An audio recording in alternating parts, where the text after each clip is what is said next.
사랑하는 성도 여러분, 안녕하십니까? 우리가 성경을 읽다 보면 하나님 나라 개념으로 올 때 백성의 그 중요성이 아주 두드러지게 드러나 기록되어 있음을 알게 됩니다. 다시 말해서 대표적인 이스라엘 백성들을 등장시켜서 하나님 나라 백성이 어떠해야 하는지를 장시간 또 여러 가지 각도에서 다루고 있음을 우리가 깨닫게 됩니다.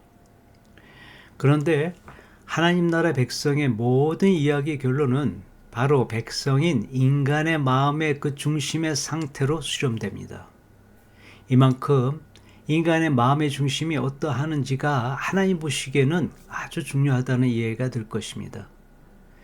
그래서 이번 달에는 3번에 걸쳐 인간의 내면의 모습을 조명해 보는 시간을 갖고자 합니다.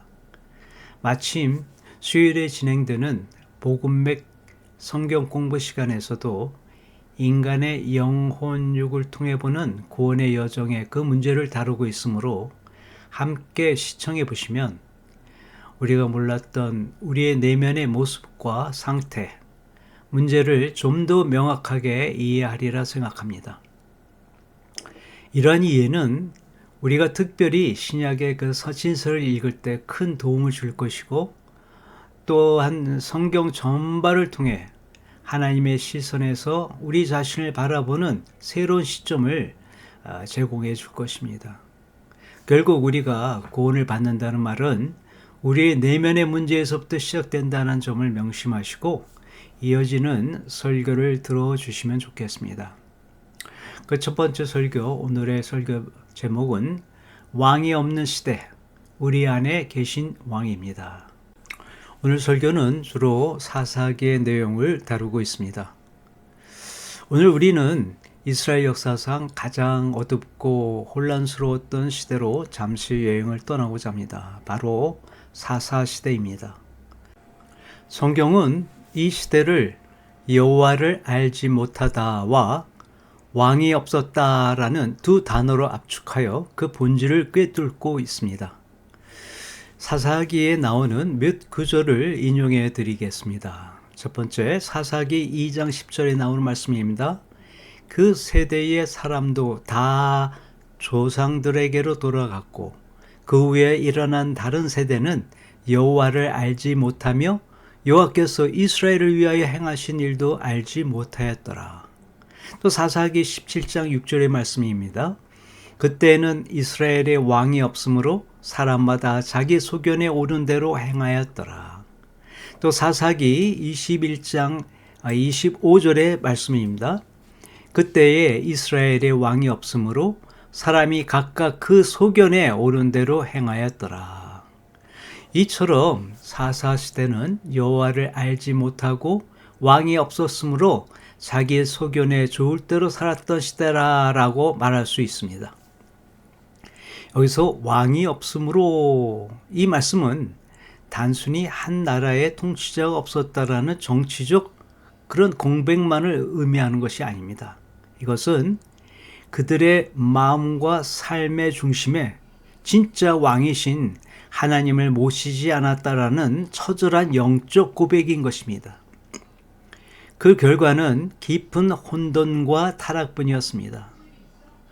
오늘날 우리는 어떻습니까? 우리의 삶에는 진정한 왕이 계십니까? 아니면 우리 역시 자기 소견에 오른 대로 살아가며 현대판 사사시대를 살고 있지는 않습니까?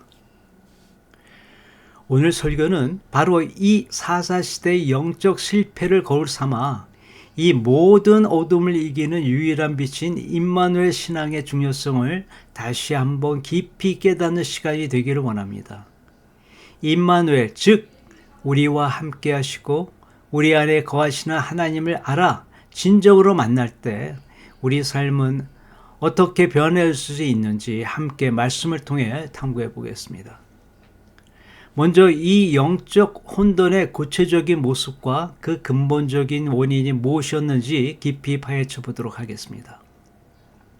첫 번째는 왕을 잊은 백성의 비극입니다. 사사기에 그 왕이 없으므로라는 진단은 실은 왕 대신 하나님이 그들과 함께 계심을 알지 못함으로라는 뜻입니다. 하나님께서 사사시대라고 해서 그들을 떠나신 것은 아니었습니다. 그분은 여전히 그들과 함께 하셨습니다. 그러나 백성들의 신앙이 둔해지고 영적으로 무감각해져서 바로 곁에 계신 하나님을 깨닫지 못했던 것입니다. 그 결과가 무엇이었습니까? 아주 직설적으로 표현하자면 그들은 개판으로 살았다라고 말할 수 있습니다. 죄의 본성을 따라 자기 하고 싶은 대로 살았습니다.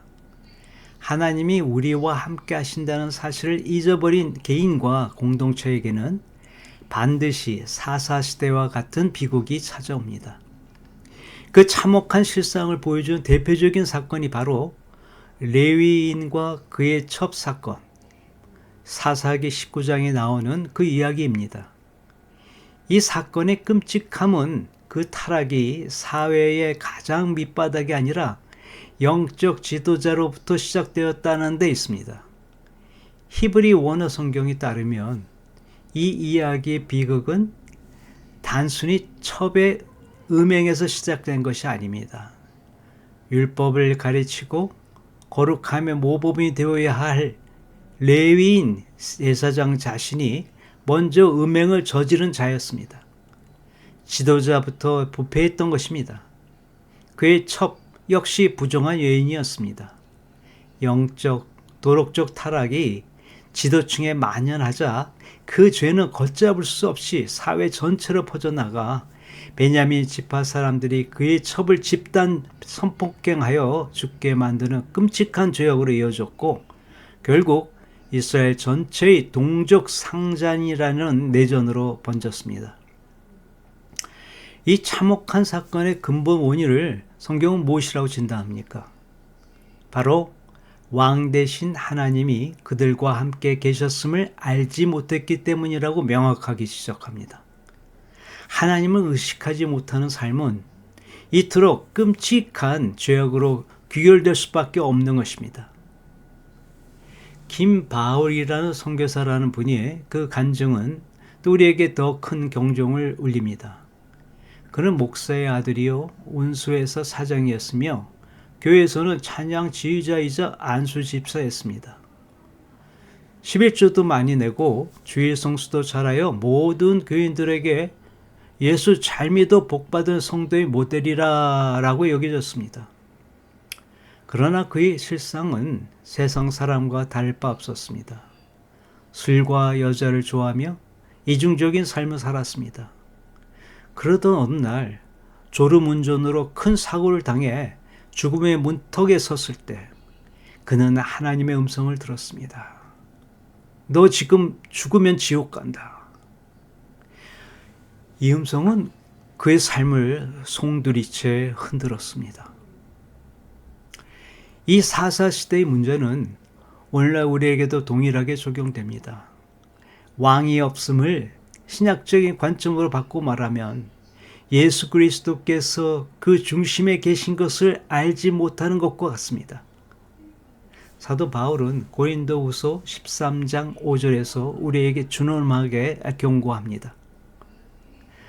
여러분은 자기가 믿음 안에 있는지를 스스로 시험해 보고 스스로 검증해 보십시오. 여러분은 예수 그리스도께서 여러분 안에 계시다는 것을 알지 못합니까?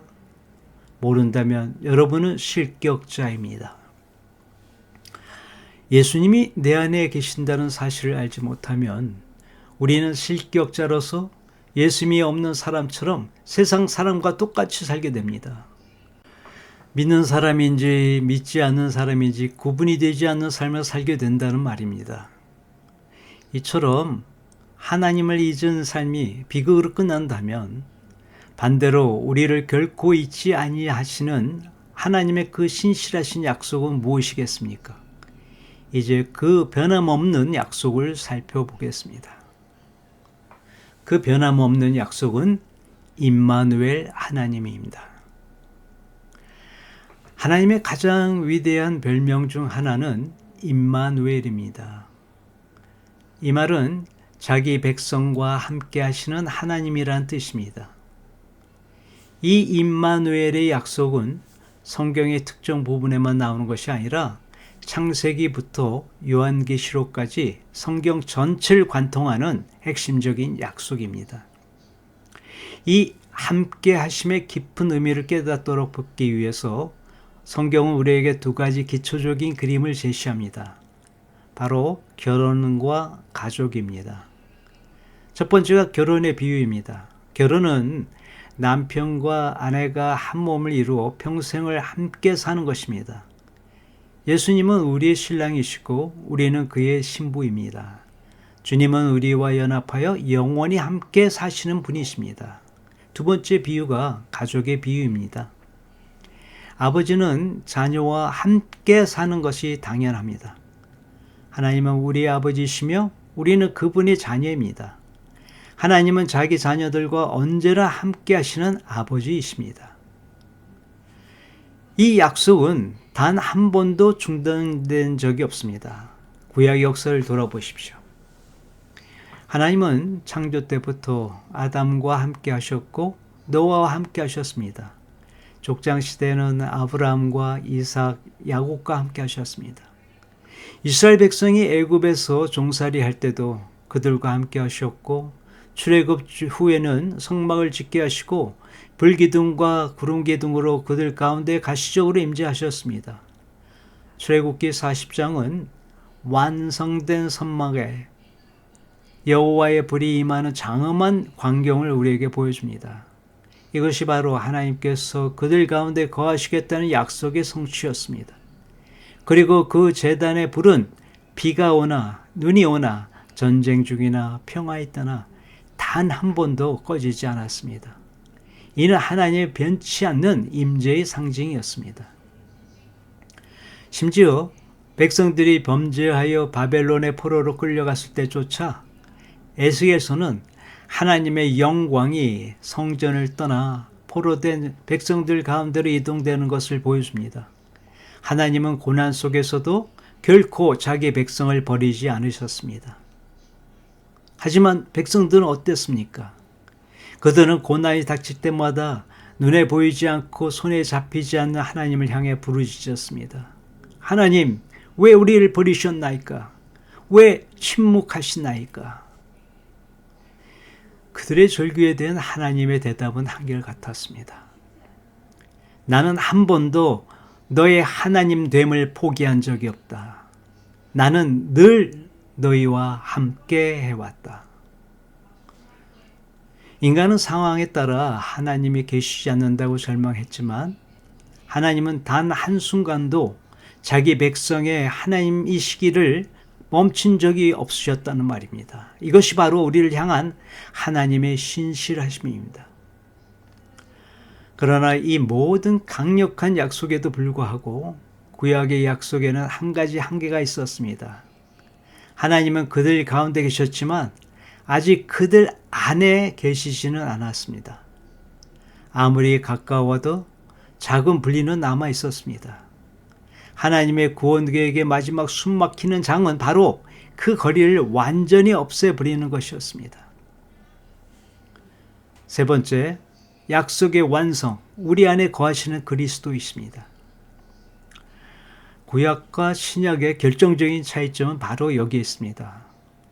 구약의 하나님은 성막과 성전을 통해 백성들 가운데, 즉 마음 바깥에 계셨습니다.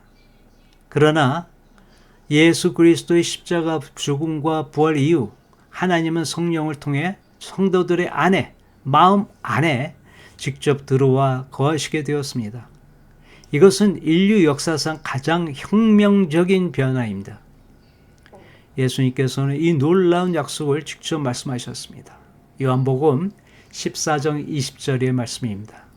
그날에는 내가 아버지 안에, 너희가 내 안에, 내가 너희 안에 있는 것을 너희가 알리라.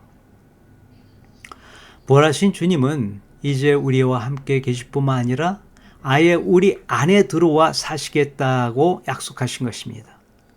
이 약속을 체험한 사도 바울은 자신의 정체성을 이렇게 고백합니다. 사랑하는 성도 여러분, 이 진리를 여러분의 자신의 고백으로 삼으십시오. 갈라디아서 2장 20절 말씀입니다. 나는 그리스도와 함께 십자가에 못 박혔습니다. 이제 살고 있는 것은 내가 아닙니다. 그리스도께서 내 안에서 살고 계십니다. 이 진리가 무엇을 의미합니까? 바로 저와 여러분, 예수를 믿는 우리 각 사람이 성령님이 거하시는 살아있는 성전이 되었다라는 것입니다. 이것은 성도의 가장 놀라운 특권이자 정체성입니다. 더 이상 우리는 하나님을 만나기 위해 특정한 장소로 갈 필요가 없습니다. 하나님께서 우리 안에 바로 지금 이 순간에도 살아계시기 때문입니다. 이 엄청난 진리를 머리에 아는 것을 넘어 실제로 믿고 의식하며 사는 것이 왜 그토록 중요할까요? 그리고 그것이 우리의 삶을 어떻게 근본적으로 변화시킬 수 있을까요? 이제 마지막 결론을 통해 그 답을 찾겠습니다. 그 결론은 임마누엘 신앙의 회복과 코람데오의 삶입니다. 오늘 많은 기독교인들이 왜 무기력하고 세상과 구별되지 않은 삶을 살아갑니까? 그 근본 원인은 명확합니다. 예수님이 내 안에 살아계시다라는 임마누엘의 진리를 믿지도 의식하지도 못하기 때문입니다. 이것이 바로 현대판 사사시대의 모습입니다. 내 안에 왕이 계심을 잊고 자기 소견에 오른 대로 살아가는 것입니다. 이러한 상태는 단순히 영적 나약함에 그치지 않습니다. 이것은 우리의 간증을 훼손하고 교회를 세상 속에서 무력하게 만드는 영적 위험한 상태입니다. 그러나 이 임마누엘 신앙을 회복할 때 우리의 삶에는 놀라운 변화가 시작합니다. 첫째, 죄와 세상을 이길 힘이 생깁니다. 내 힘으로는 결코 이길 수 없었던 죄의 유혹과 세상의 압박을 내 안에 계신 그리스도의 능력으로 이겨낼 수 있게 됩니다. 둘째, 은밀한 죄에서 자유로워집니다. 우리는 다른 사람이 시선만 의식해도 부끄러운 행동을 삼갑니다. 하물며 만물의 왕이신 주님께서 항상 내 안에, 내 곁에 계심을 의식한다면 우리가 어떻게 함부로 죄를 지을 수 있겠습니까? 이것이 바로 하나님 앞에서 사는 코람데오의 삶의 그 본질인 것입니다. 주님을 의식하는 삶이 우리를 거룩하게 만들어주는 것입니다. 사랑하는 성도 여러분, 이제 말씀을 맺으려 합니다. 사도 바울의 강력한 권면을 다시 한번 마음에 새기십시오. 고린도후서 13장 5절입니다. 여러분은 자기가 믿음 안에 있는지를 스스로 시험해보고 스스로 검증해 보십시오. 오늘 이 시간 우리에게 정직하게 질문해 보시기 바랍니다. 내 삶의 왕은 누구인가? 나는 내 안에 그리스도께서 사심을 진정으로 믿고 의식하며 살고 있는가? 더 구체적으로 물어보십시오. 당신의 삶의 어떤 영역에서 당신의 재정, 당신의 은밀한 생각, 당신의 직업적 야망, 당신의 인간관계 속에서 왕께 복종하기를 거부하고 있습니까? 어디에서 여전히 당신 자신의 왕이 되어 당신의 소견대로 행하고 있지 않습니까? 우리가 사랑하는 한 찬양의 가사처럼 볼 수 없고 느낄 수 없고 만질 수 없지만 하나님은 우리와 함께 계시오. 그렇습니다. 우리의 감각으로는 확인되지 않을 때라도 우리 주님은 약속대로 신실하게 우리 안에 살아계십니다. 이 보이지 않는 하나님을 믿는 믿음을 회복할 때 사사시대의 어둠은 물러가고 우리 삶에 하나님의 통치가 이루어지는 놀라운 능력과 변화가 시작될 것입니다. 이 임마누엘의 축복이 모든 성도님의 삶 가운데 충만히 임하시기를 주님의 이름으로 축원합니다. 감사합니다.